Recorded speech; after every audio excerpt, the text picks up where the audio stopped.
Continuamos nosso percurso de antropologia. Queridos irmãos, irmãs, queridos amigos, que são fiéis para viver esse percurso. A última formação foi no bloco das paixões e hoje vamos continuar. A terceira formação. A primeira foi com São Tomás de Aquino, que faz toda uma lista, você se lembra, das paixões, são 11. A última vez vimos com um padre do deserto, você se lembra, Evagrio, o Pontico. Vimos com esse padre do deserto, do Egito, do século IV, as características das paixões e já percebemos como podemos trabalhar com essas paixões. Algumas são boas, outras são desordenadas e pertencem às paixões carnais que devemos trabalhar a recusar, a modificar essas paixões carnais quando elas se apresentam, você se lembra? E o modo de reagir, você se lembra dessa palavra apatheia. Apatheia. O A grego é privativo, sem patheia, sem paixão, sem pathos. E então, significa que devemos desarmar as paixões quando elas são desordenadas, significa quando elas são contra a vontade de Deus e quando elas são num caminho de homem carnal. Então, nesse caso, precisa de trabalhar uma ausência de paixões. Mas vamos ver hoje com a tradição da vida espiritual que são vários modos de ver as coisas a partir de Evagrio o Pontico. Eu vou fazer uma primeira parte de resumo histórico da espiritualidade e, sobretudo, a partir da vida monástica, para ver como tratar as paixões quando elas são indesejáveis, quando elas são carnais e que devemos lutar contra elas. Como fazer com essas paixões? Quando elas são boas, não tem problema. Você se lembra, hein? Falamos de exemplos muito positivos de pessoas que são apaixonadas pela pesquisa, pelos temas literários, pela filosofia, pela busca da verdade, pela vida de santidade, que são apaixonadas e recuperadas em todas as suas energias por essas paixões. Então, graças a Deus, e uma proteção, porque durante esse tempo, eles não são recuperados pelas paixões ruins, paixões carnais. E por isso que quando uma pessoa é recuperada pelas paixões carnais, ela deve ocupar seu espírito. E vamos ver isso. Um outro exercício que ela deve fazer é trabalhar sua inteligência, seu espírito. Porque você se lembra, dentro das 3 dimensões da alma, tem a parte racional, a parte concupiscível e a parte irascível. Então, quando o concupiscível e o irascível são bagunçados, quem deve fazer o governo e a polícia é o racional, é o espírito, a inteligência. Então, é importante, e por isso que a tradição monástica sublinha esses 3 pés que são vida intelectual, vida espiritual e trabalho manual. Porque o monge não deve esquecer de trabalhar com o real encarnado. E por isso que o trabalho manual é muito valorizado na tradição monástica. Mas também a segunda dimensão, a dimensão intelectual. Então, vamos ver que a apatheia não começou com Evagrio o Pontico, que ele é do século IV, depois de Jesus Cristo. Mas os filósofos estoicos, que são a partir do século III antes de Jesus Cristo, já conhecem os filósofos pagãos, que acredita um ser transcendental que eles vão falar, o Deus, acredita já que o homem deve, quando aparecem as paixões ruins, deve lutar contra essas paixões. Até os filósofos pagãos acreditam nisso. 3 séculos antes de Jesus Cristo, com essa dimensão, essa escola dos estoicos, com Epiteto, Sêneca também. Sêneca que vem depois, na época do início do cristianismo, tem cartas apócrifas entre Sêneca e Paulo, mas bom, parece que isso foi imaginado a partir do século 3 ou 4 depois de Jesus Cristo. Bom, então podemos pensar que talvez não é muito sério, mas Sêneca é um filósofo estoico na época de Paulo, e essa dimensão dos estoicos conhece já essa dimensão do tratamento da apatia sobre as paixões. Então eu vou pular um pouco e avançar. Depois, com os padres da igreja, Santo Inácio de Antioquia, por exemplo, primeiro e segundo século, Santo Inácio, que é bispo de Antioquia, não fala diretamente da apatia, mas ele vai utilizar o adjetivo apateis, que vem de apatia, que é a pessoa impassível, a pessoa sem reação de paixão. Uma pessoa que é... Paulo vai utilizar essa expressão em Romanos 6, eu acho, morto ao pecado. Impassível, apateis. Apateis, exatamente, se escreve assim. Então, uma pessoa indiferente ao pecado, de uma santa indiferença, não reage. Se o pecado se apresenta à sua porta, não, ele não vai pular de alegria, não vai reagir positivamente, ele vai dizer, não, eu não sou aqui, eu sou morto. O proprietário dessa casa morreu. Morto ao pecado, considerai-vos como morto ao pecado e vivo por nosso Senhor Jesus Cristo. Para Deus, é nosso Senhor Jesus Cristo. É uma regra de vida que você pode se colocar lá em frente de vossos olhos para viver essa apatia e não, quando o pecado se apresenta, de não correr com ele, porque mostra, senão é um sinal de grande fragilidade, de grande miséria, diria os padres da igreja. Depois, no Egito, no século II, São Clemente de Alessandria também vai falar que precisa, para ser semelhante a nosso mestre, precisa de ter uma ausência de paixões.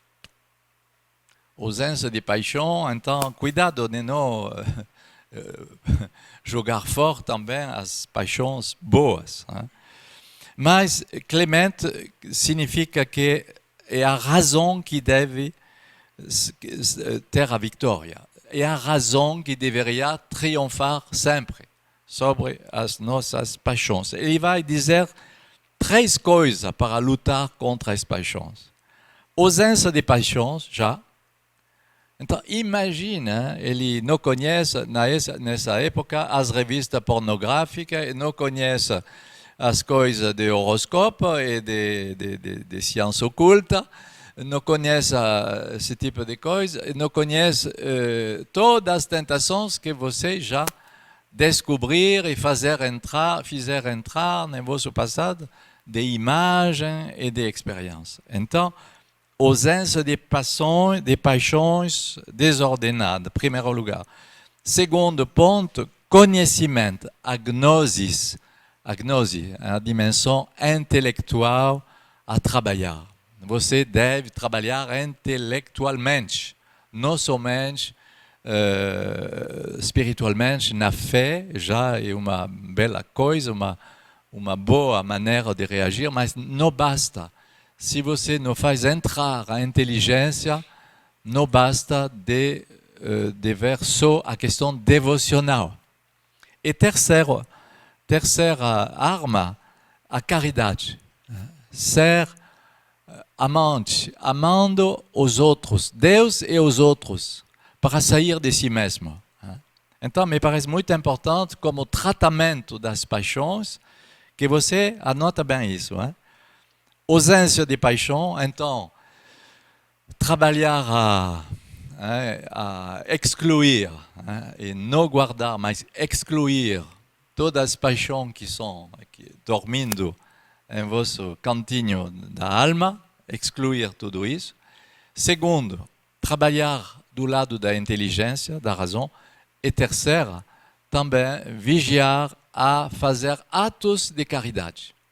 Porque a caridade, de propósito, Clemente utiliza a palavra caridade e não amor, a fim que seja bem claro que seja um amor de caridade, um amor para os outros, completamente dedicado aos outros. Na mesma época, e um pouco mais tarde, o século II e III, Orígenes também no Egito, que é o grande primeiro teólogo da Sagrada Escritura, Orígenes, vai também entrar nessa linha das paixões. Mas coitado de Orígenes, porque ele utilizou uma maneira forte que foi terrível. Porque eu vou tentar de defender um pouco Orígenes. Ele tem 17 anos quando tem um tempo de perseguições no Egito, os cristãos são perseguidos, e ele vai ver seu pai ser degolado, decapitado. Imagina, uma criança, um filho de 17 anos, que vai ver. Depois, seu pai morreu, ele tinha 6 outros irmãos e irmãs, uma família de 7 filhos, uma família cristã. E depois, vendo isso, ele queria ser também martírio e oferecer sua vida, mas sua mãe suplicou que ele fique em casa para ajudar ela.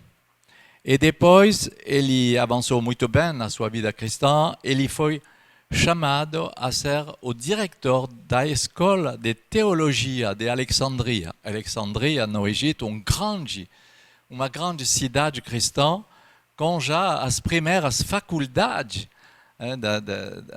da vida cristã, e ele foi chamado a ser o diretor dessa escola. E depois acontecia esse problema, por isso que ele não foi canonizado. Orígenes tratou a questão das paixões, mas como ele tinha várias paixões que incomodavam ele se fez castrar. Então, utilizou a maneira forte que não é indicada. Se você quer ser canonizado, então não utiliza isso, porque não foi aprovado pela igreja depois, e por isso que Orígenes não se tornou santo. Ele é um grande teólogo da Sagrada Escritura, ele poderia ser 10 vezes canonizado, mas por causa desse gesto que depois ele nunca explicou, a partir de Mateus 19, você conhece Mateus 19, tem eunucos que se fizeram ele mesmo eunuco pelo reino de Deus. Então, ele utilizou de uma maneira um pouco literalista essa frase de Jesus em Mateus 19, 12, infelizmente,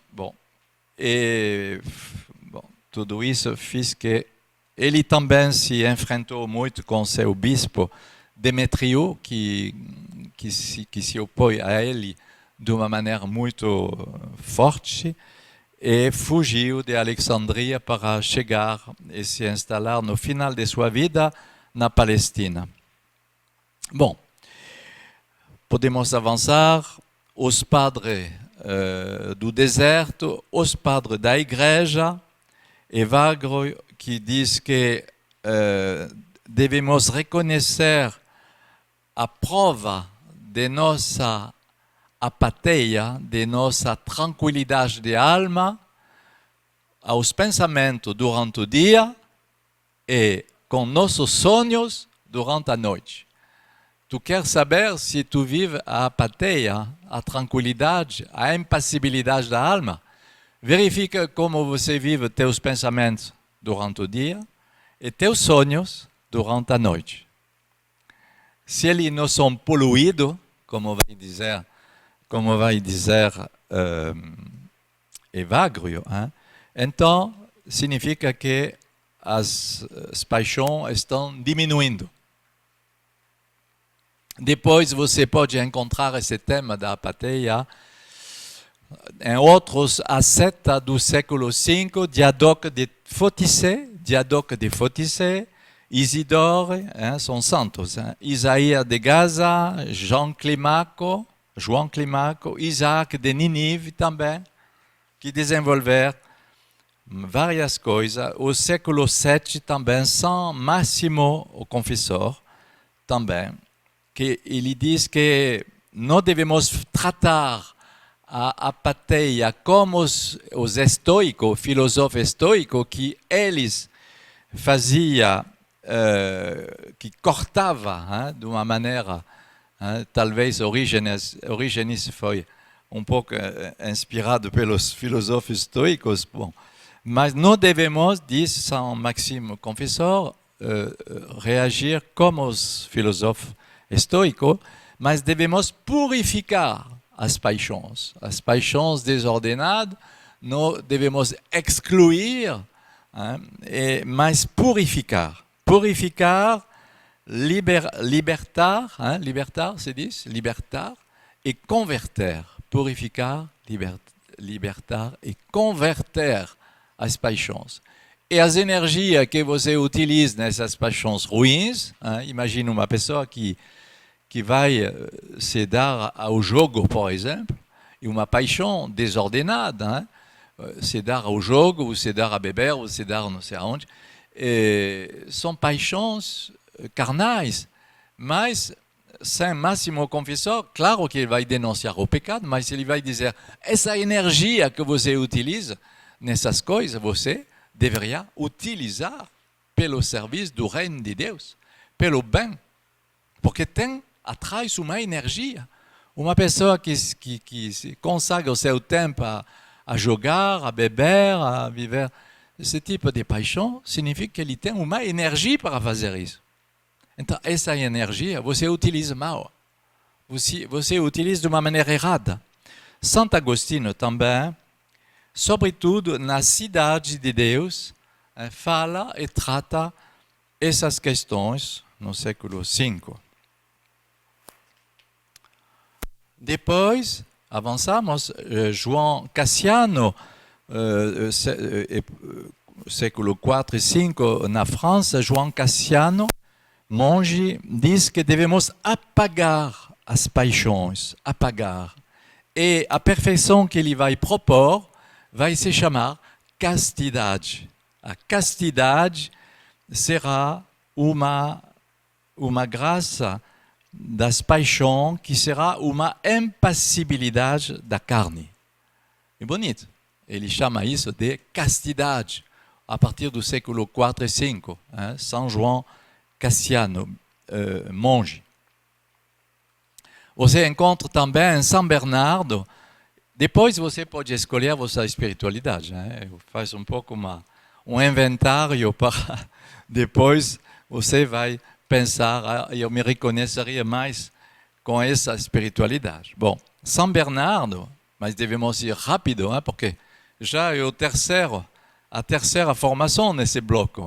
Então eu não quero insistir muito, porque senão vamos passar 6 meses. São Bernardo, o último dos padres da igreja, no século XI, no sermão 74, um sermão muito lindo, ele fala das 3 potências da alma, o racional, concupiscível e irascível. Ele diz a faculdade da razão é em plena saúde quando ela conhece a verdade. e quando ela não se deixa corromper pelo orgulho. Então, uma paixão corrompida, uma paixão se corrompe pelo vício e pelo orgulho, por exemplo. Então, ela deve voltar à verdade. Lá, ela vai encontrar sua plena saúde. Nossa alma vai encontrar sua saúde com a verdade intelectual. A vanglória, diz São Bernardo, vem corromper a concupiscência. A vanglória corrompe a concupiscência. E ele vai dizer que a corrupção do corpo se produz de 4 maneiras. A curiosidade, o Padre Jacques dizia, o Espírito Santo não é curioso. Não. No acompanhamento eu não vou perguntar coisas curiosas, eu vou escutar o Espírito Santo, eu não vou buscar a curiosidade. O fato de falar demais corrompe nossa faculdade de concupiscível, tagarelar. Depois a crueldade, de ser cruel, terrível. E depois as coisas da erótica, a dimensão erótica, o amor carnal. São essas 4 coisas, segundo São Bernardo, que são as 4 corrupções do corpo. Então, você pode trabalhar com esses autores, por exemplo, esse tipo de coisa para avançar. Depois, na dimensão dominicana, a partir do século XIII, não se fala de apatia, mas de desligamento. Um homem que deve morrer ao mundo e que deve se deixar desligar para que sua alma seja em paz, sua alma seja tranquila com Deus e que sua alma seja pura. Nessa família dominicana, Mestre Eckhart, Johann Toller, são autores que trabalharam muito essa questão. A pureza da alma, a alma que deve se esvaziar, são palavras que se encontram nessa espiritualidade dominicana. Santo Inácio de Loyola também, no século XVI, vai desenvolver essa dimensão nos exercícios espirituais, falando da exigência da santa indiferença. Santa indiferença. Devemos nos tornar de uma maneira santa, mas indiferente às coisas do mundo e não se deixar influenciar pelas tentações do mundo. E, enfim, é isso que vamos chegar agora na segunda parte, com São João da Cruz, um dos mestres do Carmelo. Eu quero desenvolver agora, e a próxima vez também vamos aprofundar São João da Cruz, que justamente vem propor uma purificação das paixões a partir das noites. Então, vamos ver com ele um pouco a partir do cântico espiritual. Ele recupera as 4 paixões de São Tomás de Aquino, você se lembra? As 4 principais: a alegria, a espera, a dor e o medo. Essas 4 paixões que são como 4 cores fundamentais, que são um resumo. Ele vai dizer na subida do Carmelo que a alma deve romper seus laços com o mundo para libertar a vontade.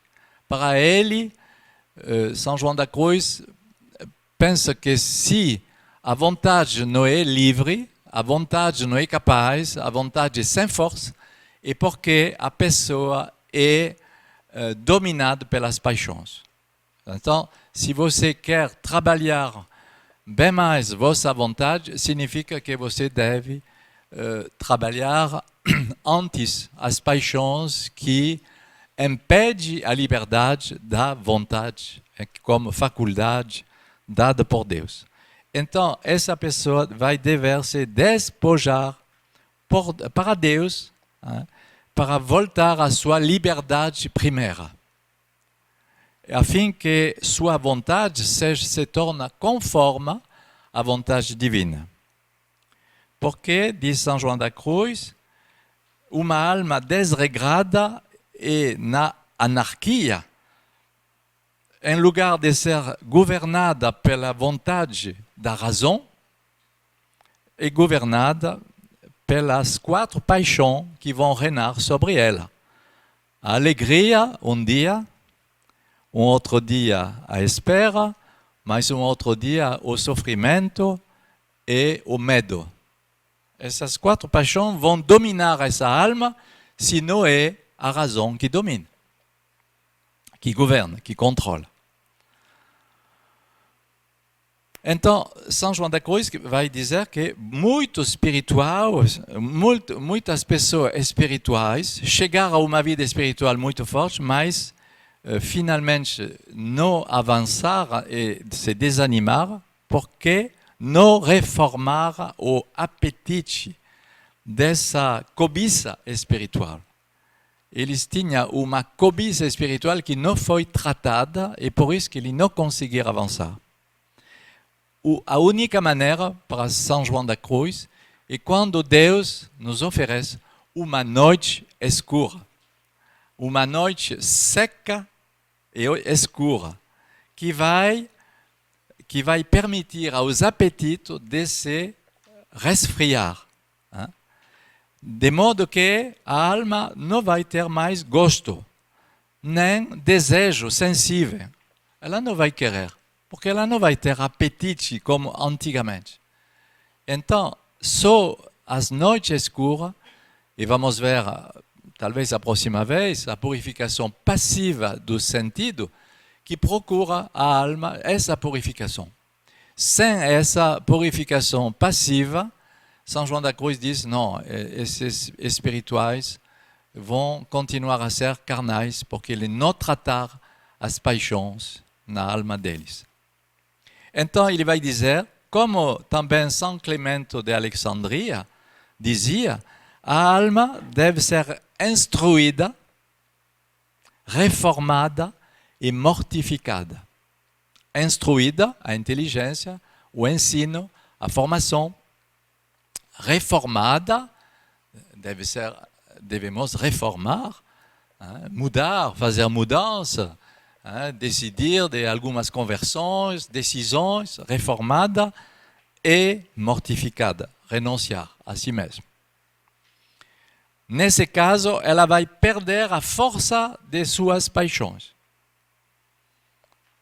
Ela não vai mais se servir do gosto como uma criança gostava de ser alimentada pelo leite.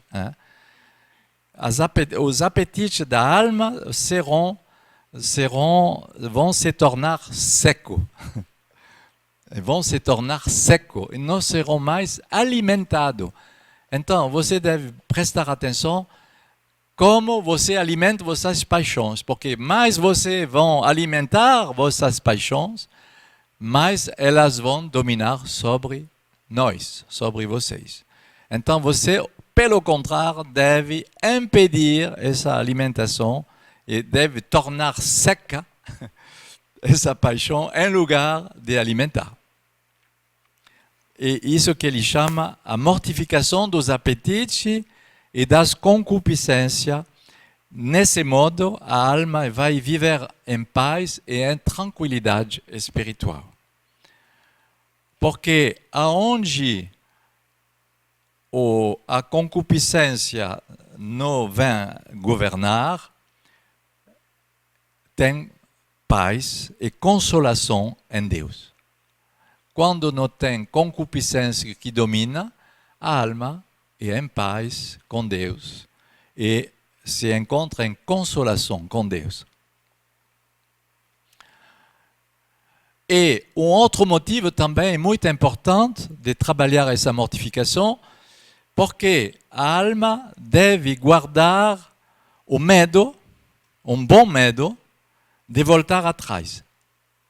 De voltar atrás na vida pagã.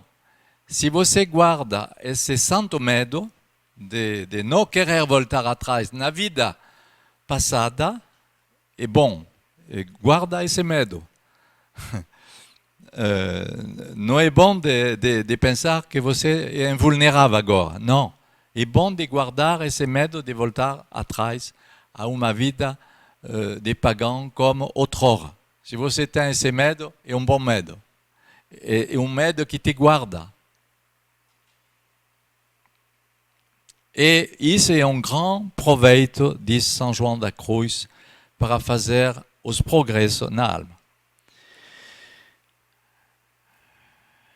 Então, depois ele vai dar um método que me parece um pouco do século XVI na Espanha, um método muito, uma teologia muito negativista. Não sei se vocês vão conseguir hoje, para mim me parece um pouco difícil, mas eu devo dizer, por honestidade intelectual, eu não posso pular.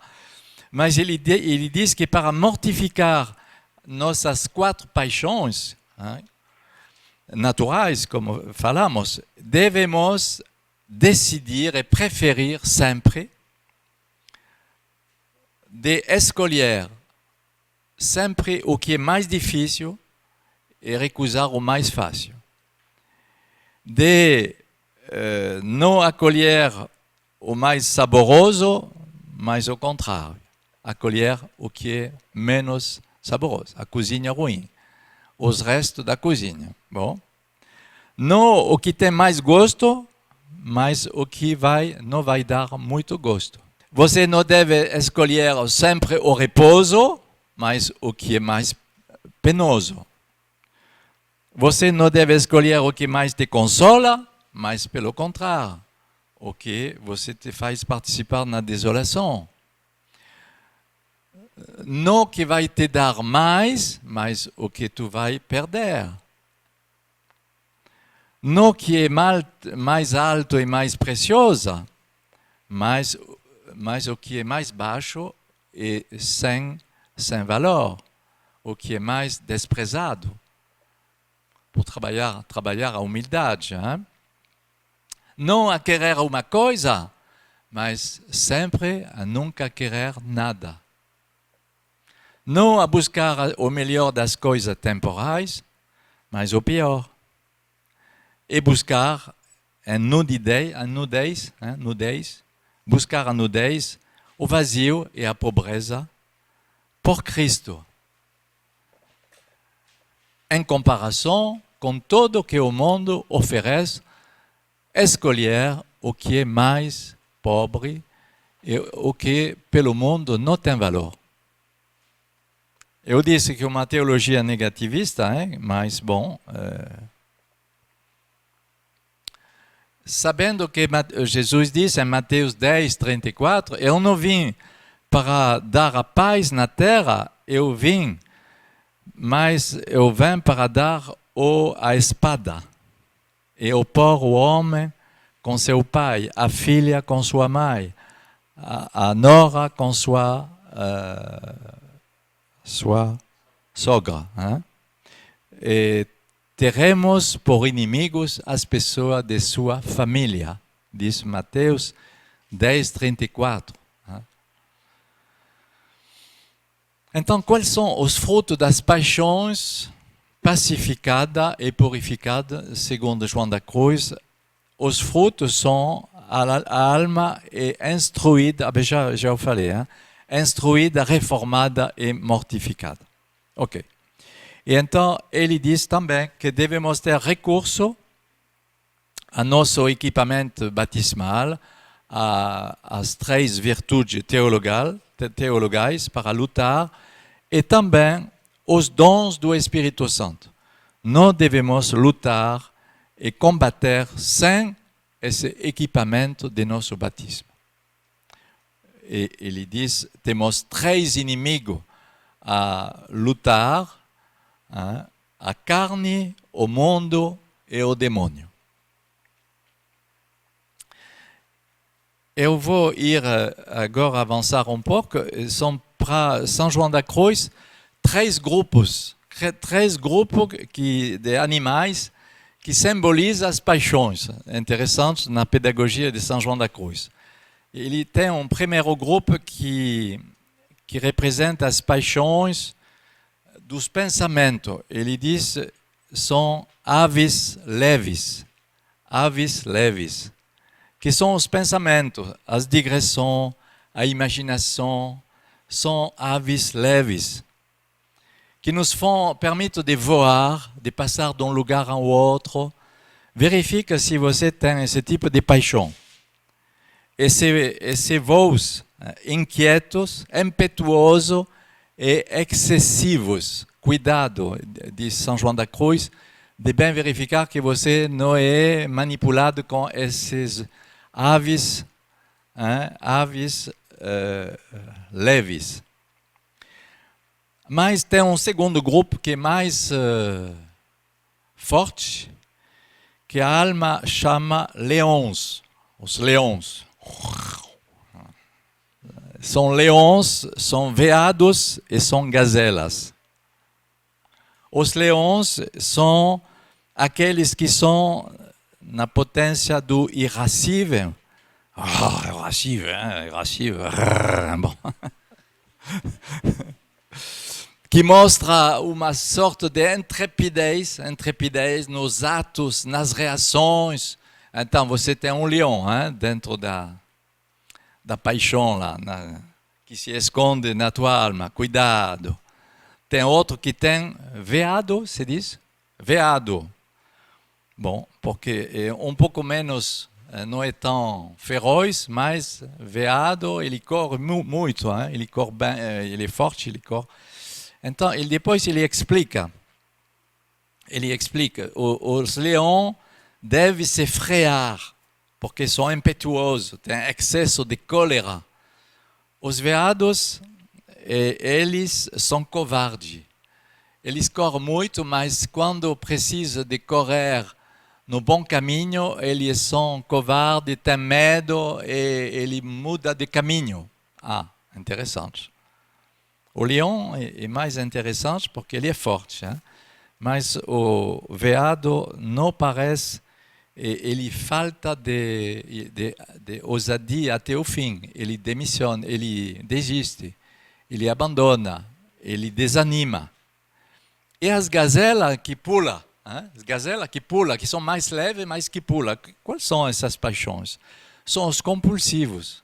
Ele não utiliza essa palavra, São João da Cruz, mas ele vai dizer aqueles que são inquietos, pulando de um ponto ao outro para satisfazer a concupiscência. As gazelas são pessoas compulsivas que devem tratar essa paixão, porque senão eles vão ser uma alma instável na vida espiritual e na vida cristã. O esposo nunca vai tirar, diz São João da Cruz, a cólera, o irascível e o concupiscível. Essas paixões, essas faculdades vão permanecer porque precisamos do instinto de força, de reação viva e precisamos também dos desejos, de ternura, desejo de coisas que são profundas, delicadas. Você consegue seguir essa zooteologia? Leão, veado, gazela, não sei, ou aves leves.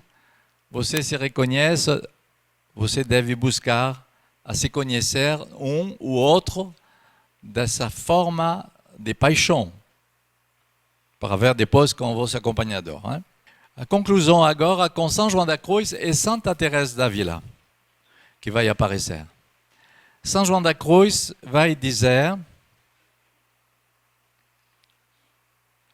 quando a alma, a esposa, ele fala a alma esposa, quando o apetite da sua vontade é desligado de todas as coisas do mundo e somente apoiado sobre Deus,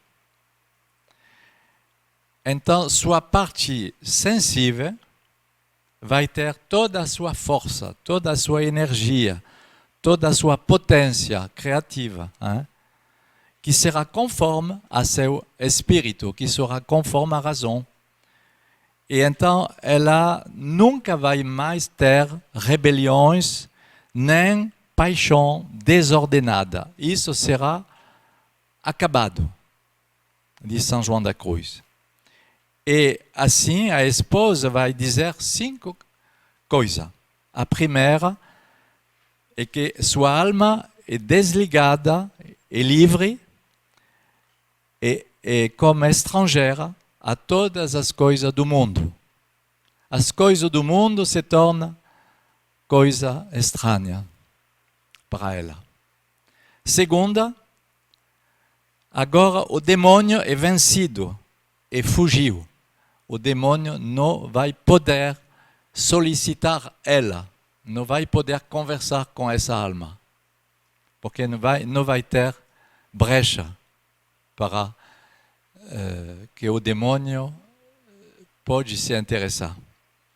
Terceira alegria, finalmente, dessa alma, as paixões são submissas à razão. As paixões são submissas totalmente à razão e os apetites naturais mortificados.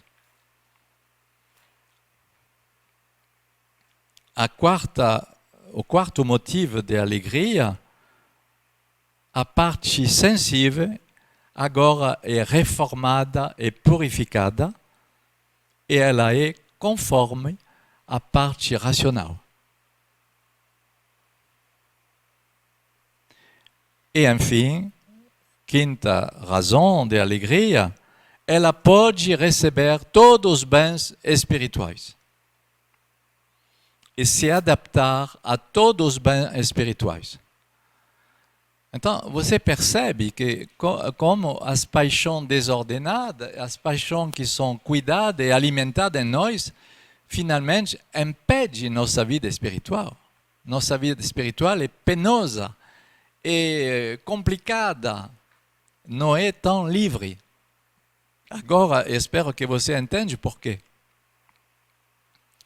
E, enfim, Santa Teresa d'Ávila vai dizer, de uma maneira bem mais simples, ela vai dizer, você deve se representar um rei que, apesar de muita coisa a resolver na sua administração de seu reino, tem coisa muito pesada, muito difícil, penosa a resolver, apesar da guerra que ele pode dever fazer para defender seu reino, ele permanece, apesar de tudo isso, ele permanece numa paz profunda em seu palácio. Apesar da guerra que ele deve fazer no exterior, apesar da vigilância e da administração alguma vez complicada que ele deve viver, ele é em paz no seu palácio. Assim, quando a alma é nessa morada, é a sétima morada, justamente, que não podemos atingir tão facilmente, porque devemos atravessar todas as paixões para chegar à sétima morada.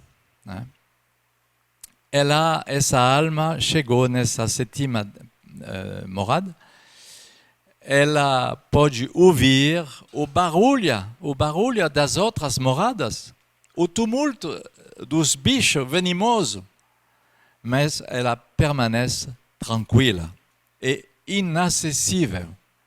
Ela é tranquila e inacessível. Mesmo se ela pode ouvir o barulho do mundo, o barulho das paixões, o barulho das feras, leões, veados, gazelas, ela não vem a perder sua paz.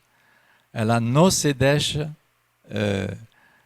entristecer, não, mas não é entristecer, ela não se deixa perturbar. Ela não vem a perder sua paz. As paixões são vencidas. E uma vez vencida, ela não vão querer aproximar desse santuário. As paixões não vão voltar para se aproximar desse santuário. Porque ela sabe muito bem que isso tornaria a sua vergonha. A alma parece a uma pessoa que pode sentir o mal em todo o resto do corpo, mas a cabeça é sã e sem sofrimento. Ela pode sentir que o corpo tem dificuldade, pena, o corpo físico, o corpo dessa terra, mas a cabeça e a direção de sua vida, de sua alma, permanece sã e isenta de sofrimento. Então, essa paz, essa pacificação da alma, que nós desejamos todos,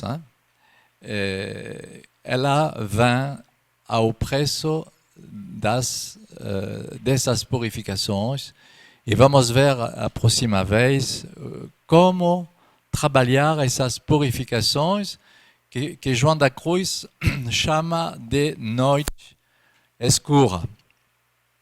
Tem as purificações ativas, que nós decidimos, jejum, privações, renunciamento, sacrifício, escolha, resoluções, decisões. Bom, são as purificações ativas e as purificações passivas que acontecem porque nós não organizamos, mas Deus se serve de causa segunda e utiliza as circunstâncias para nos purificar de uma maneira passiva. E essas purificações passivas que provocam a noite escura da sensibilidade que nos purifica. E que queremos ou que não queremos, através dessas purificações, finalmente, o homem e a mulher espiritual são transformados e são purificados dessas paixões desordenadas. Então temos essa esperança, que vamos ver várias noites durante a nossa vida para chegar, sem precisar de purgatório, para chegar na margem do reino de Deus. Então, é isso que eu desejo para mim, mas para cada um de vocês também. Amém? E a próxima vez vamos entrar nessas purificações ativas, mas sobretudo passivas, segundo São João da Cruz.